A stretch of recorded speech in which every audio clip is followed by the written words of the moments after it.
اگه یه دختری موهاشو بذاره بیرون، از نامحرم نپوشونه موهاشو، این عذابش قیامت چیه؟ شنیدین عذابش چیه؟ آویزونش میکنه از چند سال؟ مثلا 100 سال، 10 سال. بعد میشه بگید یک روز در قیامت معادل چند روز در عالم دنیاست؟ گفتن 50 سال. نه که انقدر طولانی، یعنی اینجوری میگذره، سخت میگذره. میخوام بگم سخت میگذره. یعنی یه دختری موهاشو گذاشته بیرون، بعد خدا 1000 سال اینو همو آویزون میکنه، بعد وسط آتیش. بعد مثلا طرف میگه من تشنمه، چی بهش میدن تو جهنم؟ زقوم. ها زقوم چیه گفتن؟ چرک و خون جوشیده، داره میجوشه، قل میزنه، چرک و خون. بعد زقوم میریزن تو حلقه، میگه روده ها رو هضم میکنه، از بدن خارج میشه، دردو میچشه، این اعصابش از کار نمیفته، این زجر رو به تمامه درک میکنه.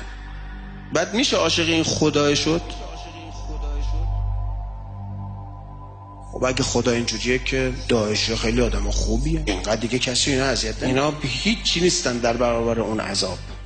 وقتی خدا رو اینجوری نشون میدی، خب اینا کاراشون توجیه داره دیگه. میگن این خدا میخواد ببره 100,000 سال آویزونش کنه، حالا ما 100 آویزونش کنیم. خب حالا منطقیه این حرف؟ اینه یه چیزی رو میخوای به خدا نسبت بده، تش نمیفهمی بگو من نمیدونم. بابا یه خدا درست کردی اون بالا، جلادام اینجوری نیستن بابا. 24 ساعت که یارو زجرش اومد یه روز، 2 روز، 1 ماه، 2 ماه، 1 سال اعتراف کنه، تش تمومش میکنن. یه تیر بزن تو بغض یارو، رفت یا ولش میکنه میگه برو. 1,000,000 سال یارو آویزون میکنن که موهاتو نامحرم دیده. من میخوام بگم من کاری با حجاب تو ندارم، نمیخوام الانم بگم موشو میذاره بیرون گناه کمی یا گناه زیادیه. من میخوام بگم این عذاب منطقیه یا منطقی نیست. میخوام بگم یه خدایی درست کردی اون بالا جلادخونه راه انداخته. خب مؤمنین اینجوری هم میخواد دیگه. اینا برای کدوم خدا دارن قربونی میکنن؟ برای خدایی که یه تار مو رو 1000 سال آویزون میکنه، بعد چرک و خون رو میده بجوشونن، میگه اینو به جای آب بدید بخوره به اینا. میاد به اهل بیت نماینده یه همچی خدایی باشن؟ اهل بیت اومدن آینه خدا باشن. من بعید میدونم اهل بیت آینه یه همچی خدایی باشن. پیامبری که سنگ بهش میزنن میگه اللهم ارحم قومی فانهم لا یعلمون، نماینده این خداست.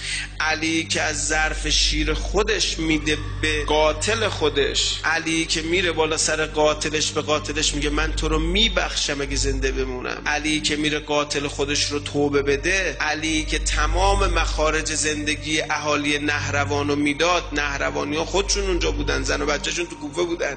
این علی اومده آینه خدایی باشه که 1000 سال یه دختر هم موش آویزون میکنه؟ نه اینجوری نیست. این علی نمیتونه نمایش اون خدا باشه. خدایی که به خاطر اینکه یه دختر 4 تا تار موشو گذاشته بیرون گناه صغیره رو میخواد 100 سال آویزونش کنه، این فاطمه آینه اون خداست. حسن ابن علی که قاتل خودش رو فراری میده، اسمشو لو نمیده، آینه اون خداست. حسین ابن علی که تو گودال قتلگاه داره برای شمر گریه میکنه، این آینه اون خداست. خدا باید قشنگ باشه. یه دین درست کردیم خطرناک.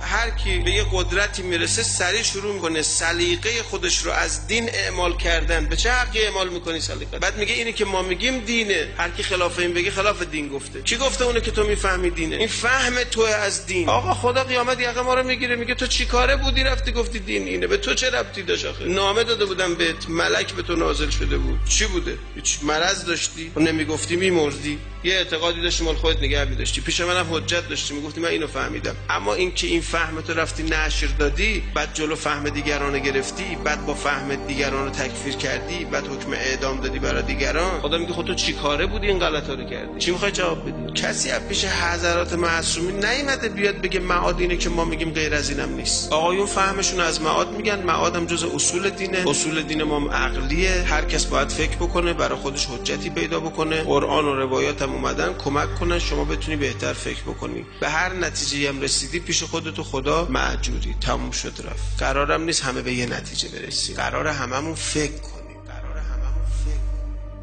چیزی که تقلیدی نیست. اگه من فکر کردم به یک نتیجه رسیدم غیر از اون که شما رسیدی، باید بگی نتیجه تو باطله. یعنی چی؟ این معادی که شما میگی اصول دینه، بعد میگی اصول دین عقلیه، خودت باید بری برای خودت حجت به دست بیاری. اگه من رفتم فکر کردم بر اساس منابعی که هست، با تفکر و عقل خودم، با آیات قرآن به اون نتیجه رسیدم غیر از اون که گفتن، حالا بعد بگی که ایشون انحراف عقیده داره.